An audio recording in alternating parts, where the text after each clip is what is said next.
Dano Osman. Dan Osman. Dan Osman. People think that I'm going to die doing this. I think it's reckless and crazy. But the thing is that it's so much that I know that it's really safe.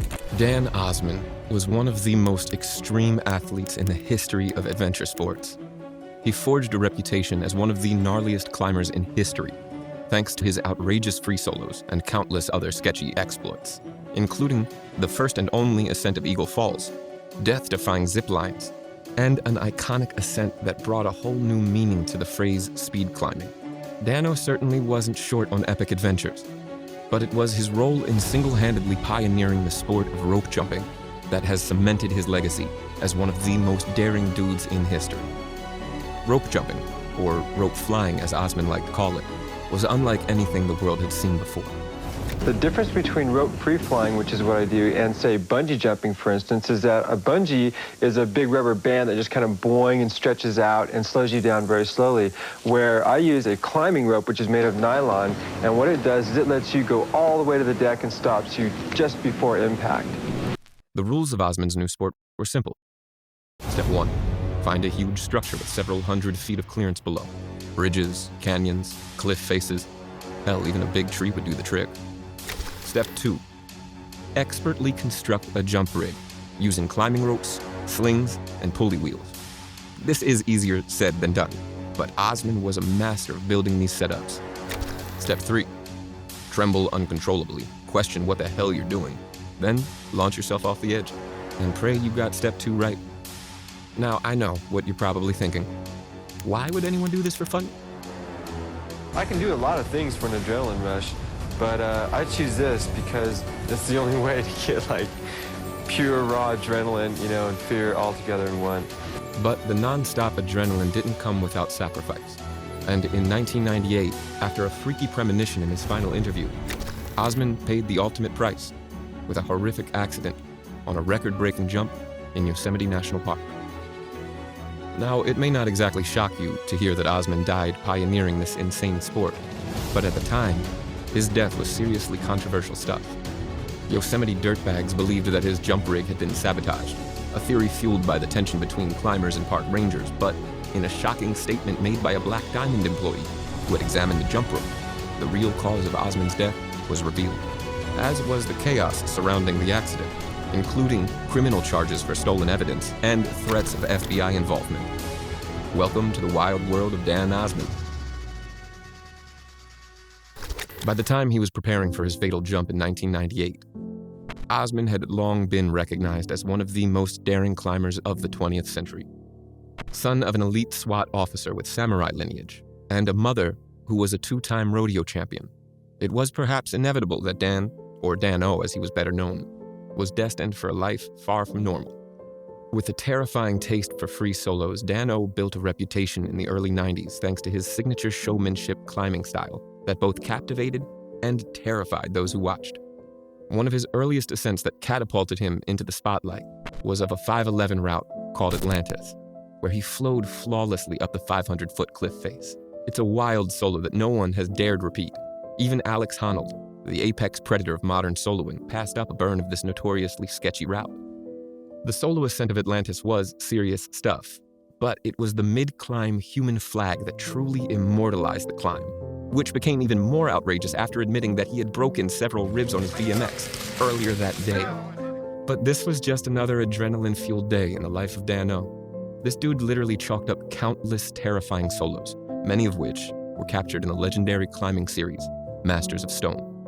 And if we are talking about epic Dano ascents, then this speed solo at Lover's Leap was undoubtedly his piece de resistance.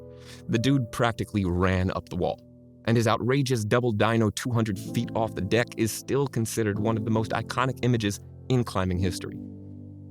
Climbing at a fierce rate of 90 feet per minute, this sketchy ascent paved the way for a generation of explorers looking to push the boundaries of mountain sports. Amongst the ranks of Dano devotees is Alex Honnold, who in 2016 recreated the iconic speed solo, shaving just 10 seconds off Dano's 20-year record.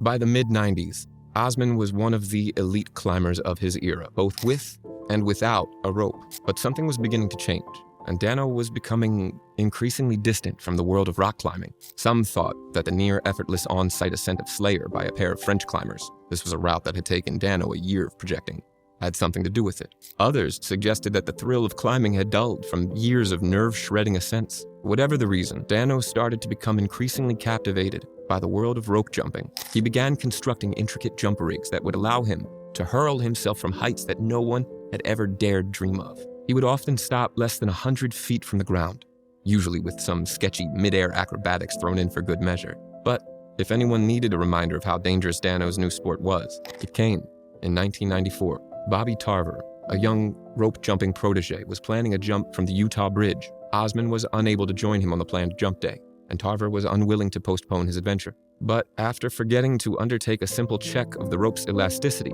he plunged 250 feet and slammed violently into the canyon wall. And although Tarver was eventually recovered and briefly regained consciousness, he died hours later. In the aftermath of Tarver's death, many condemned Osman's sport. Outside magazine published a highly critical piece titled "Really Quite Stupid," labeling Osman's sport as a stupid pastime. And despite trying one jump, even fellow daredevils like Dean Potter steered clear of Dano's pursuits. As the years rolled by, Osman's jumps grew larger, more terrifying, and exponentially more dangerous. In 1995, on the day of his 32nd birthday, he set a new world record with an epic 660-foot jump from a bridge in North California. But this was just the tip of the iceberg for Dano. And as the jumps became increasingly bigger, so did the risk of something going catastrophically wrong. In October of 1998, Osman journeyed to Yosemite, determined to shatter his previous world record. With a little help from friends, Dano rigged a jump line on the Leaning Tower Rock, a giant monolith towering over Yosemite Valley. Osman's new rig was a marvel of death-defying engineering. A 1,200-foot line, the equivalent of 3 football fields, was strung like a tightrope between the Leaning Tower and a smaller outcrop known as Fifi Buttress. Once the setup was ready, Osman began testing. His first jump was with a 600-foot rope, but as the week progressed, the jumps grew larger and more terrifying, reaching up to 900-foot free fall. On October 26, 1998, Osman was primed for his record-shattering jump. He set up his rig for a nerve-shredding 1,000-foot fall, planning to plunge the equivalent height of the Eiffel Tower before being snatched from the sky.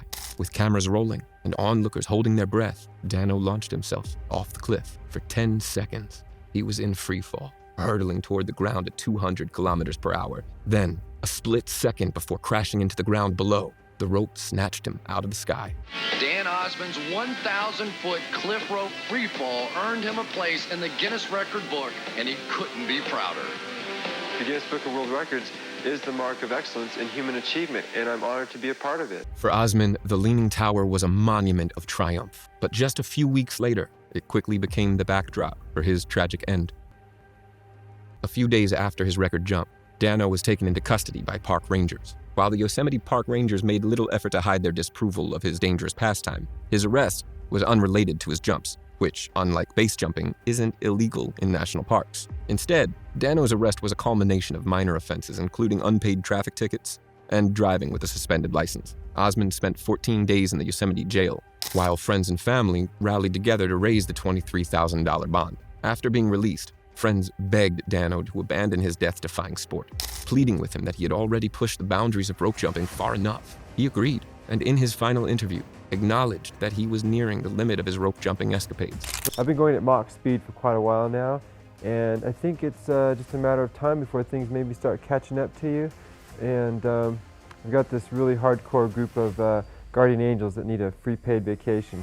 A month after his record-breaking jump, Osman returned to Yosemite to dismantle his epic jump rig, following threats from park rangers that they would confiscate his equipment. But the following afternoon, instead of disassembling as planned, Osman began to prepare the line for another jump. Miles Daisher, a close friend who had joined Osman to dismantle the rig, wasn't convinced. He immediately raised concerns about the condition of the ropes. The equipment had been sitting out in harsh winter weather for several weeks, and Daisher was worried that it might have lost some of its strength. Osman brushed off the concerns. "They'll be fine," he confidently stated. And with that, Osman stepped off the ledge. The jump was a success, and as the night progressed, the pair were in high spirits, and the earlier discussions of dismantling the rig were now a distant memory.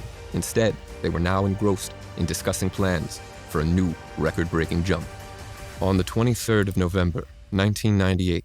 As the sun began to set, Osman was a flurry of activity on top of the leaning tower. He was setting up the rig for a new record-breaking jump. Despite having jumped just hours earlier, Daisher felt a sense of unease about Osman's ambitious new plan. For his final jump, Osman had added an extra 75 feet of rope to the line, 3 times more than he usually added between jumps. This would leave him less than 100 feet above the ground at the end of his fall, bringing him dangerously close to the pine trees that were scattered across the valley floor. The jump angle was also different, and Daisher couldn't shake off a sense of uneasy apprehension. "I don't think so, Dano. I don't like this," he kept repeating. Unfazed, Osman was resolute in his decision to make the jump. As he prepared for his final leap, he pulled out his phone and dialed 2 of his friends. "This is it," he told them. "I'm going big." Osman began his countdown and stepped off the edge.